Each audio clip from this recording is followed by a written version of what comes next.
Gubernur Sulsel resmikan Green SM, taksi listrik modern pertama di Makassar. API ajak mahasiswa baru Unibos manfaatkan Makassar Creative Hub. Kebakaran hebat hanguskan 6 rumah di Jeneponto, kerugian capai 1,1 miliar rupiah. Berikan kenyamanan bagi pemohon SKCK, Kapolres Jeneponto dirikan tenda dan cek kesehatan gratis.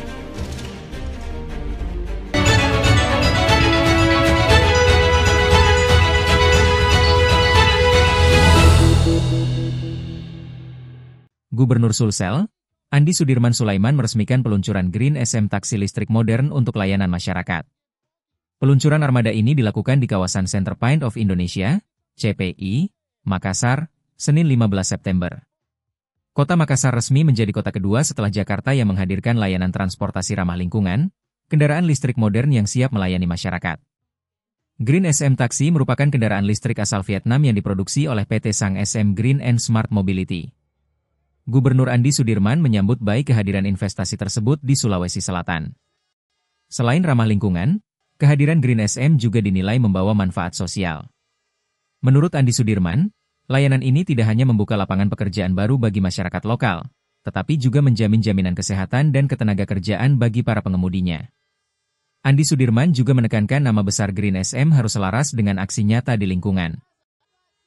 Karena ini namanya Green SM, maka perusahaan juga harus selalu bikin kegiatan penghijauan di Kota Makassar, tambahnya. Acara peluncuran ini turut dihadiri Managing Director Green SM Indonesia, Denny Chia, bersama jajaran Forkopimda Sulsel dan Kota Makassar. Setelah peluncuran, Gubernur Sulsel bersama jajaran Green SM dan Forkopimda melakukan parade mobil Green SM mengelilingi kawasan CPI.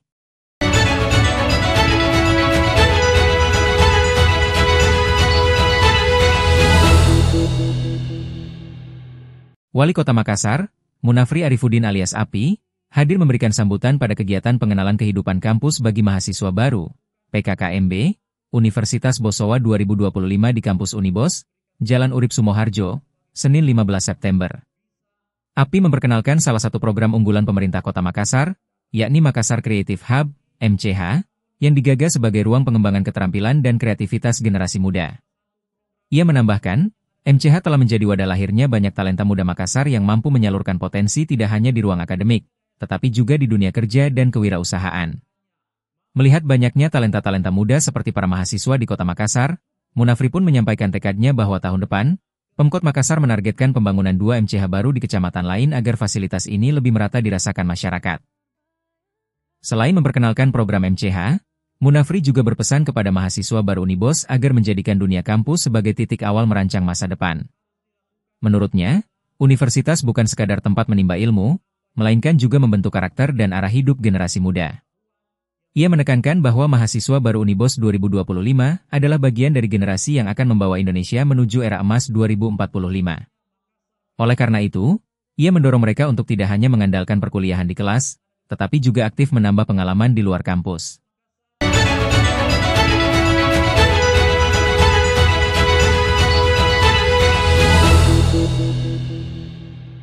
Kebakaran hebat menghanguskan 6 unit rumah warga di Dusun Jugea, Desa Macinibaji, Kecamatan Batang, Kabupaten Jeneponto, Sulawesi Selatan, pada Senin 15 September.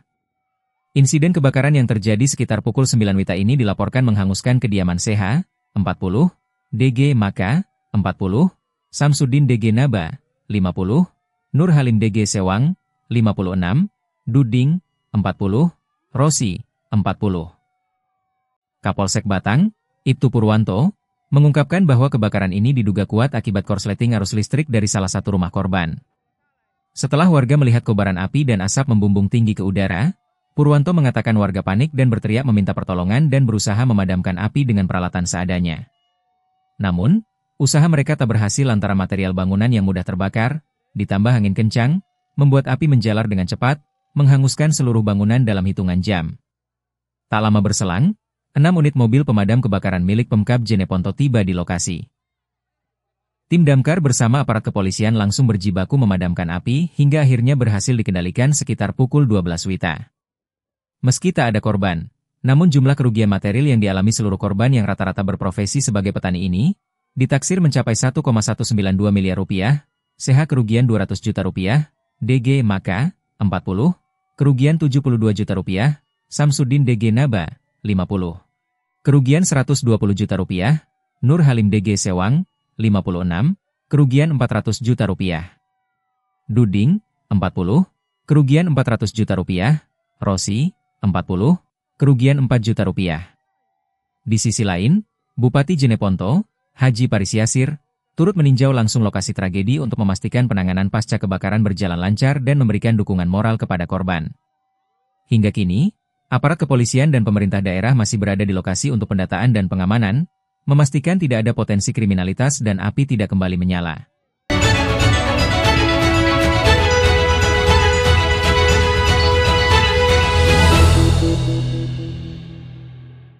Kapolres Jeneponto AKBP Widi Setiawan mengambil langkah cepat dengan mendirikan tenda hingga menyediakan layanan kesehatan gratis bagi calon pendaftar PPPK yang mengantri mengurus surat keterangan catatan kepolisian, SKCK, berjam-jam di bawah terik matahari. Melihat kondisi tersebut, AKBP Widi Setiawan langsung memerintahkan jajarannya untuk mendirikan tenda besar sebagai tempat berteduh dan beristirahat bagi para pemohon.